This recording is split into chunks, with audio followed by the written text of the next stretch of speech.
Caros amigos, estamos aqui de volta em plena atividade no 32º Congresso Internacional de Prática Ortomolecular para discutir assuntos que são de interesse da população geral. Está conosco dois colegas de primeira linha convidados para passar esse tipo de informação. Em primeiro lugar, o Dr. Samuel Dalalaste, que vai nos falar sobre a utilidade prática no consultório da prática ortomolecular. E a meu lado o Dr. José Rivas, sobre o qual vamos conversar sobre atividade física e como fazê-la de uma forma adequada com os suplementos necessários para melhorar a qualidade de vida e potencializar a expectativa de vida da população em geral e dos médicos em particular. Vamos a começar com o Dr. José Rivas, já que ele está com o microfone também na mão, então aproveitamos o embalo.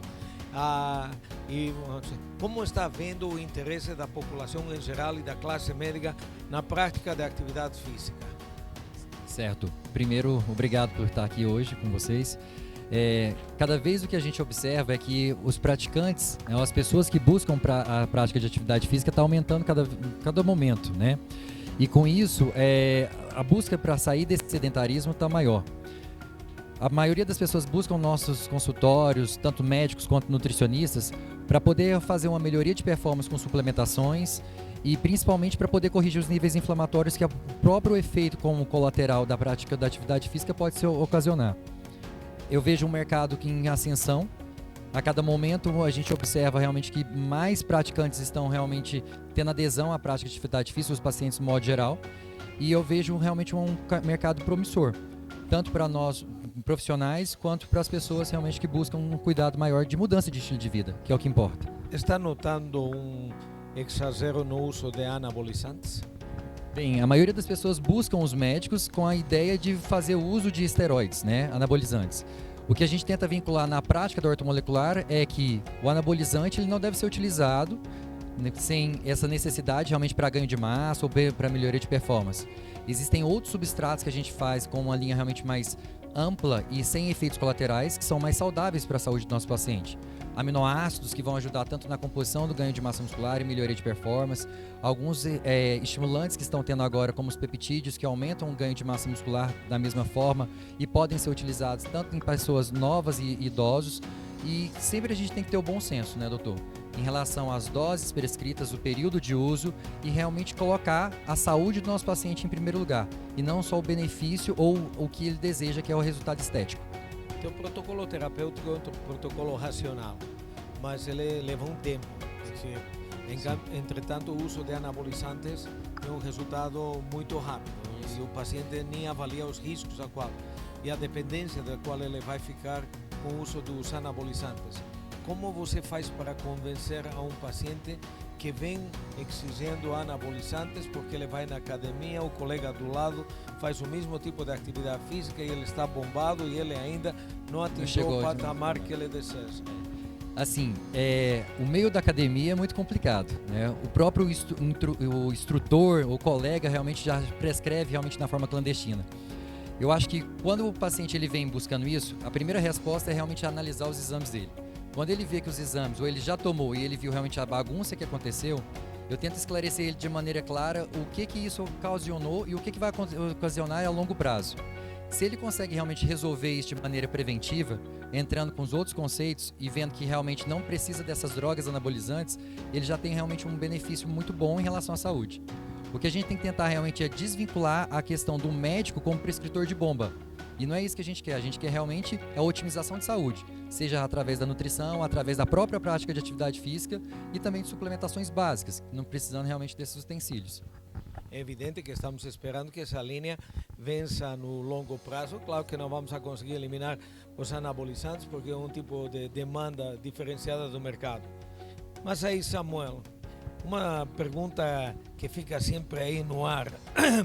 A ortomolecular faz diagnóstico cortando o cabelo do paciente, joga o cabelo em cima da mesa e, dependendo como ele é distribuído na mesa, vocês fazem o diagnóstico. Quer dizer que se tem muito cabelo para este lado, pouco deste lado, talvez seja uma artrite reumatoide, se o cabelo pulou lá na frente, se caiu por debaixo da mesa, talvez seja uma diabetes ou alguma coisa assim.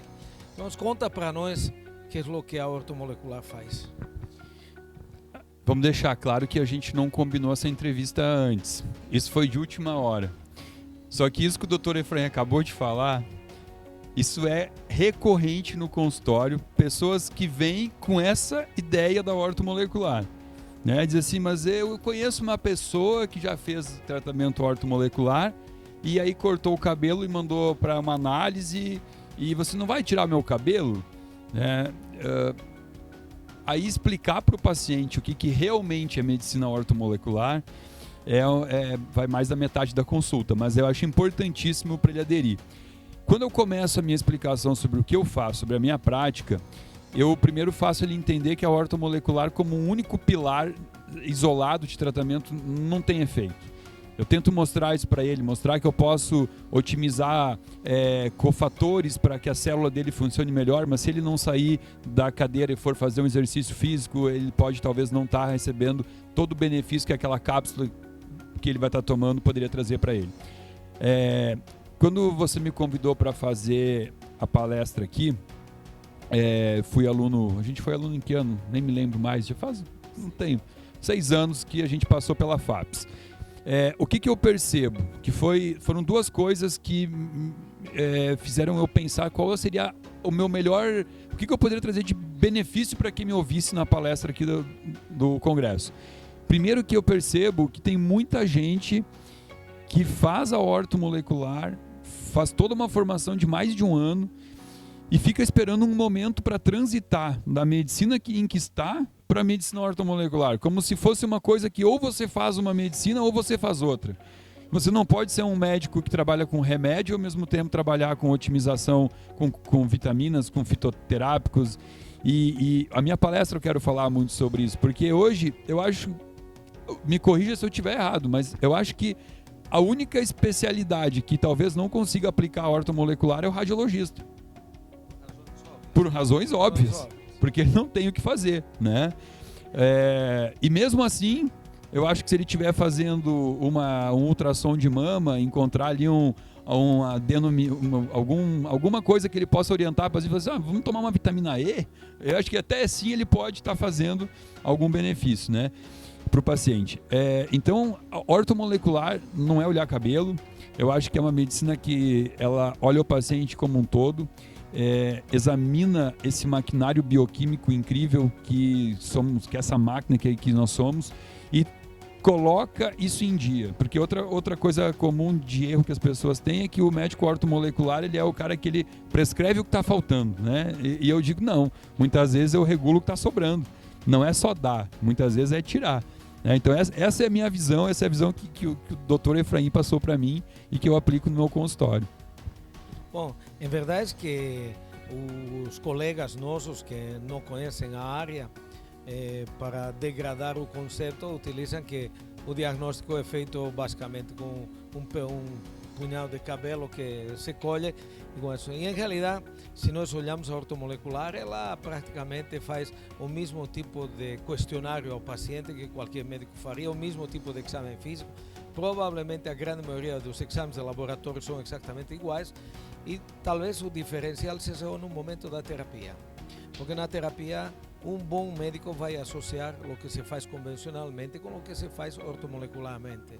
Se a ortomolecular pode ser uma opção isolada em um paciente saudável que quer fazer uma recomposição tisular a partir daquilo que falta e daquilo que sobra. Entretanto, um paciente que tem uma patologia de base, o problema agudo, a dor, não se resolve com um suplemento. Você vai regular a inflamação, mas ela leva tempo. Mas você tem que aliviar a dor do paciente, então você vai usar um remédio para aliviar a dor do paciente.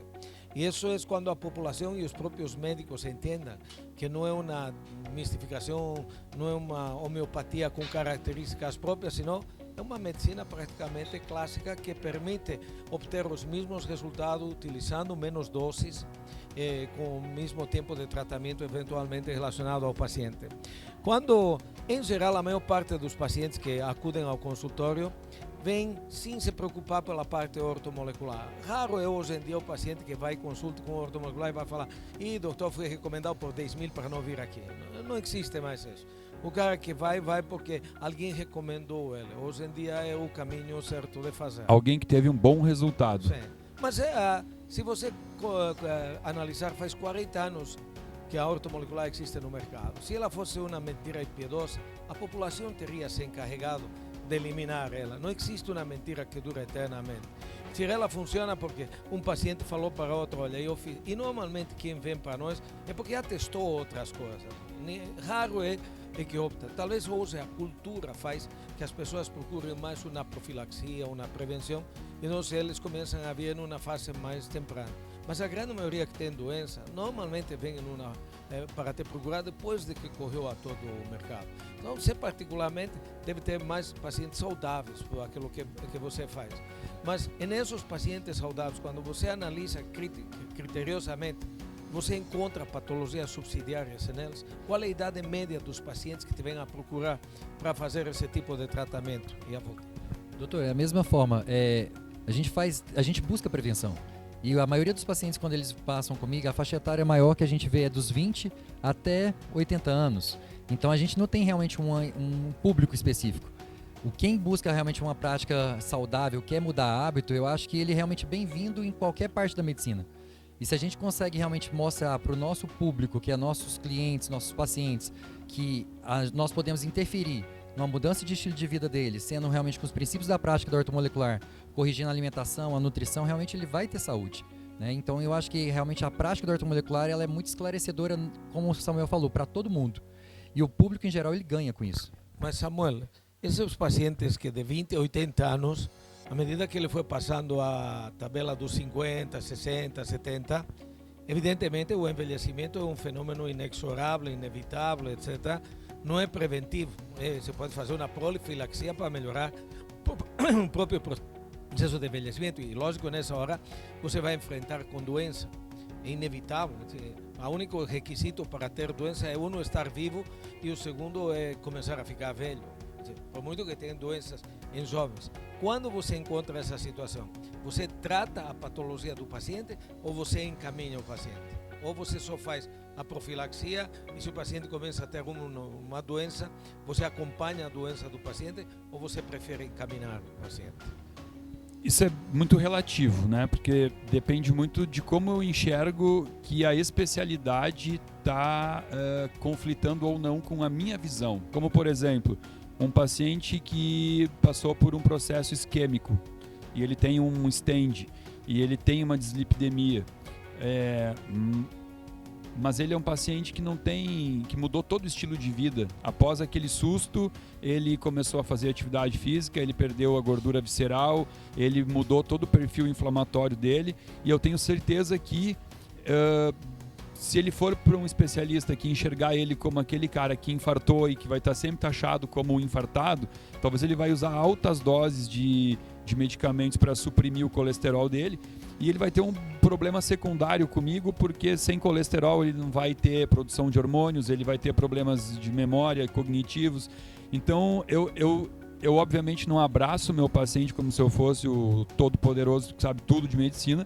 Eu passo muito paciente meu para especialistas, mas sim, tem muitas patologias que eu opto por tratar, porque eu sei que a visão que eu tenho do paciente num todo integrada, ela vai trazer mais benefício para ele do que se ele for, por exemplo, tratar uma doença autoimune só com a base de corticoides e tal, né? E a visão do médico ortomolecular, ela é mais integrativa ali. Hoje a gente sabe que um paciente que procura o consultório com uma doença autoimune, até que se prove o contrário, ele tem um problema intestinal, uma hiperpermeabilidade, e que se ele for para um médico que não olhar para o intestino dele, ele nunca vai tratar essa doença, ele vai tratar o sintoma, né? Vai amenizar para o resto da vida. Então eu tenho esse discernimento, eu avalio muito bem criteriosamente, e eu tentei e consegui ter médicos que me dão um suporte e que enxergam o paciente um pouco diferente, né? Não só como uma doença. Então eu tenho ginecologistas que eu encaminho meu paciente, que defendem o uso do DIU de cobre, por exemplo, né? E não aquela ideia assim de que todo paciente sexo feminino tem que usar hormônios sintéticos, né? Então eu tenho cardiologista que eu encaminho, que também tem essa visão diferente em relação ao colesterol, que não é o vilão que a gente ouviu falar desde 1953, quando Ansel Keys alertou o mundo contra o colesterol. Então eu tenho, essa é a minha maneira de atuar no consultório. É que a medicina sempre procura um culpado para tirar a responsabilidade do médico. Então, em cardiologia em particular, o colesterol definitivamente terminou sendo o vilão de tudo. E se o paciente não é bem sucedido, a culpa continua sendo do colesterol, por muito que ele esteja abaixo. Ou provavelmente não está abaixo o suficiente como para não resolver o problema do paciente.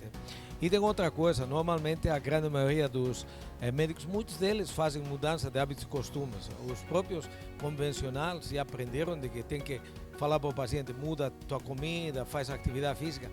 Mas qual é o déficit dele? Existe um déficit muito importante, porque ele só olha o que o paciente come. Ele só olha o que o paciente come. Ele não vê o que o paciente digere. E menos ainda ele vê o que o paciente elimina. Então, ele fica no início do problema, ele não vai no final do problema, porque todo o que sai tóxico para lá resolve uma boa parte. Então, hoje em dia virou moda lactobacilos, repor glutamina para melhorar a permeabilidade intestinal, etc., que é um fator que pode renovar doenças autoimunes, etc., que já está definitivamente comprovado. Então, no teu caso, você vê pacientes predominantemente saudáveis. Se ele tem uma patologia de base, você encaminha o paciente. Não, da mesma forma também, é a mesma colocação que o Samuel fez. Como a gente trabalha com a visão realmente clínica, então nós trabalhamos realmente analisando o paciente como um todo. Analisando ele como um todo, se a gente vê uma patologia que a gente consegue sim resolver e dar para ele a qualidade de vida e analisando realmente todo o trânsito fisiológico dele, a gente pode realmente ter, e é o que eu faço no meu consultório. Lógico que tem algumas condutas realmente que eu vou ter que encaminhar, né, para a parte ginecológica, às vezes alguma abordagem complementar também na parte da oncologia, quando passam comigo. Então eu acho que toda essa visão ela é realmente bem-vinda, só que é o que o senhor colocou mesmo. A gente tem que analisar o contexto, é a análise clínica. Eu acho que a prática ela entra igual o Samuel comentou desde o início, é para todas as especialidades. E a gente realmente tem que aproveitar isso, analisando realmente os benefícios. Se tiver realmente uma patologia, a gente tem que tratar, não pode realmente só passar para frente a bola. Uma pergunta para os dois. Alguma coisa diferenciada que vocês usam no diagnóstico ou no tratamento do paciente que esteja funcionando com autorização da Anvisa, etc., que gostariam de destacar? O que eu mais utilizo hoje realmente é a questão realmente dos exames laboratoriais, que para mim são fundamentos para complementar, mas eu acho que nada substitui a velha clínica, né?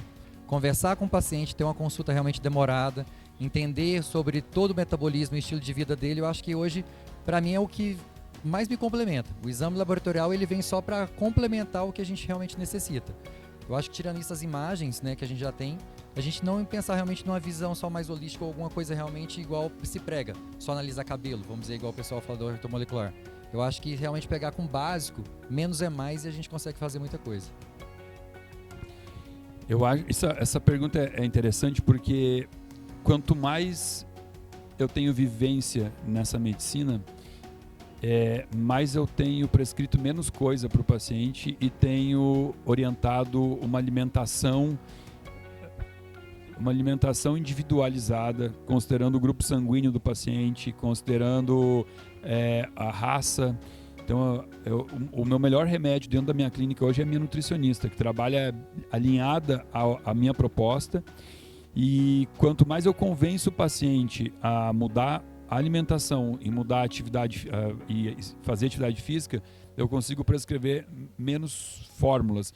Então, o que eu mais tenho usado hoje, que eu poderia dar de dica, eu acho que o médico ele tem que ser cada vez mais coaching dentro do consultório, né? Ele tem que conseguir acessar o cérebro do paciente, tocar o paciente de forma a fazer com que ele mude muitas vezes costumes de 50, 60, 70, 80 anos. Imagina você pegar um paciente de 80 anos, né? Como que você vai mudar a alimentação dele, que ele come há 80 anos, o que ele gosta, o que dá prazer para aquelas papilas gustativas. Então, eu acho que um baita remédio de consultório hoje é o estudo da programação neurolinguística, é você conseguir abordar, acessar o cérebro do paciente, tocando ele para conseguir estimular essa mudança de hábitos, minha opinião.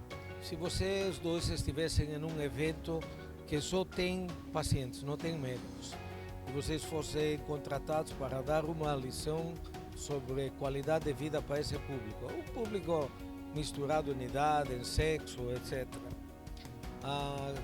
Em poucas palavras, qual seria o recado mais importante que você daria para esse público para uma plena saúde?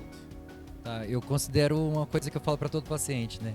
Que o segredo realmente para longevidade é manter o corpinho em atividade. Então a gente tem que se exercitar. Eu gosto muito de fazer a pessoa lembrar, o paciente lembrar que é difícil mudar hábito, mas também é difícil andar sem uma perna. Então a vida ela não é feita de facilidades, ela é feita de escolhas. Escolher o que é, qual a dificuldade você quer, né? Você quer mudar a tua alimentação, mudar teu estilo de vida, ou quer aprender a lidar com uma bolsinha coletora de fezes no abdômen, um meio membro amputado, né? E que a vida é um plantio, você vai plantar. Sendo dramático, né? Mas então, eu acabei de falar do coaching. Isso é PNL. É você fazer o paciente entender que ele vai plantar e ele vai colher. E se ele plantar sedentarismo, alimentos processados, raiva, estresse, insônia, em uma árvore de laranja, é difícil que você colher limão, não é? Você vai colher o que o estresse, o que a insônia, o que a alimentação ultraprocessada pode trazer para ele. Foi muito dramático, Não, o que acho é que ninguém tem uma fórmula mágica para um envelhecimento saudável, né? Eu parto do princípio e quando eu só trato pacientes complicados, então eu não tenho a sorte ou o prazer de paciente que vem a procurar viver. Eu enfrento problemas todos os dias e de vez em quando aparece um paciente saudável e ele pergunta sempre, ele fala: qual é o segredo da longevidade? Eu acho que basicamente existe ser feliz e só fazer as coisas que te deixam feliz. Então, muitas vezes, quando você impõe mudanças de hábitos, você pode criar uma baita infelicidade no paciente, porque você pode identificar o que na tua concepção é saudável para o paciente, mas que na concepção dele pode não ser necessariamente. Você pode impor, mudo a palavra, você não vai impor, você pode sugerir para o paciente fazer atividade física. Eu lembro que eu atendia naquela época, 50 anos, uma diretora de uma multinacional, ganhava regiamente, e eu falei: mas você vai morrer dentro da multinacional. Você fica o dia inteiro, você não faz atividade física. Ela era esbelta, estava bem, mas ela falou para mim: doutor, não adianta. Eu olho o exercício como uma agressão ao meu corpo. Então, se eu vou receitar exercício para ela, eu vou aumentar o nível de estresse. Só de pensar que ela tem que ir à academia vai aumentar os níveis de adrenalina. Então, talvez uma boa ideia de colocar na cabeça de todos nós é que nada está certo e nada. Mas o que não erra é sempre fazer o que te deixa feliz. Porque se você é feliz, pelo menos você vai morrer dentro de uma felicidade e não vai morrer na amargura de não ter feito aquilo que te deixa feliz. Vou dar-lhes a oportunidade de que se despidam do nosso público, que carinhosamente vocês deram uma bela de informação para elas. Muito obrigado pela oportunidade, obrigado pelo convite para a palestra, para vir aqui fazer essa entrevista. E qualquer coisa, é só chamar, doutor. Estamos sempre aí. Eu sei. Muito obrigado mais uma vez por todo o carinho, admiração. E é bom estar aqui onde que tudo começou, né? E estar realmente dessa forma. Obrigado. Sem dúvida. A casa é de vocês. Vocês são parte da grande família ortomolecular. Ela é grande, é enorme, apesar de ter muita gente aqui. Ainda é pequeno, representando o mundo da análise. Se incluíssemos os pacientes, provavelmente daria um São Paulo, mais um Minas e mais um Rio de Janeiro. Mas não vamos acabar-nos neste momento em que todo está andando dentro do sucesso, e torceremos para que o Brasil siga este exemplo e continue sendo amanhã o sucesso que eventualmente representa este evento hoje. Tá bem? Obrigado pela presença e até qualquer momento para vermos de novo. E a vocês, nos aguardem. Em qualquer momento estamos de volta com vocês.